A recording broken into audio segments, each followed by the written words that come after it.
What's up, guys? Happy Wednesday and welcome back to News for You with me, Tracy. On tonight's agenda, we are looking at the DPP releasing Lugolobi. We're also getting into the EC reassuring the candidates, NUP showcasing unity, as well as South Africa turning purple. All that and so much more coming up tonight. Stay tuned.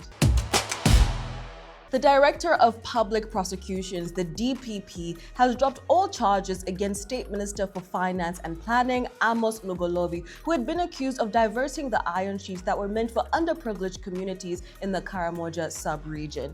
Now, the move effectively brings an end to months of legal proceedings that had placed the minister under intense public scrutiny. However, the question remains, what is going to happen to the other ministers that were also under scrutiny? Now, reacting to the decision, Minister Lugolobi expressed relief and also took the opportunity to highlight the dire conditions of Luzira prison, where he was held following his arrest. Now, he described the experience as both humbling and also deeply unsettling, noting that it exposed him to the harsh realities that are faced by many inmates. Lugolobi called for comprehensive prison reforms, urging authorities to prioritize human dignity and improved living conditions within the country's correctional facilities.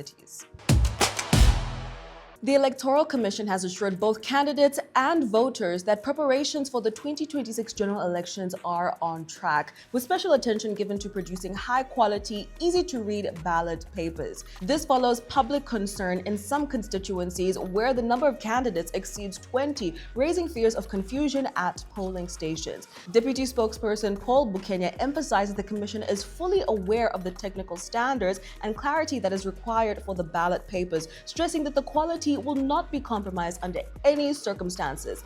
He noted that the design and layout process is already underway, aimed at ensuring every candidate is clearly represented and that voters can confidently identify their preferred choices on polling day. So not to worry, everything is under control.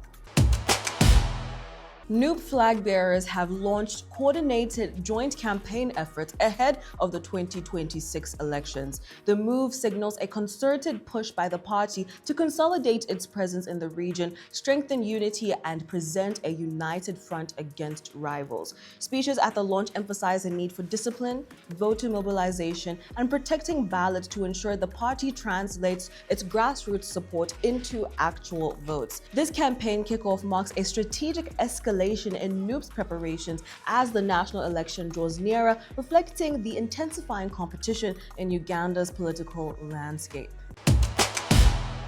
South Africa has turned purple as the grassroots group Women for Change leads a powerful campaign against GBVF. Purple ribbons, social media posts, and city landmarks now symbolize solidarity ahead of a national planned shutdown on the 21st of November.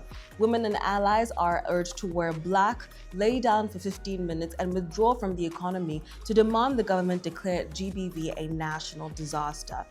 Now, their key demands include emergency funding through disaster declaration, specialized police and judicial task forces, faster trials, and harsher sentences for the offenders, as well as GBV education in schools and workplaces. With over 730,000 petition signatures, the group says South Africa must confront deep-rooted patriarchy and systemic failure to protect women. The government has acknowledged ongoing anti-GBV efforts, but is not committed to the disaster declaration, drawing criticism for a slow and inadequate response. It's really sad to see, but let's all stand together and support women and children. And that is a wrap for tonight, guys. As always, please do leave a like, share, subscribe, comment, all that good stuff, and I'll catch you again tomorrow.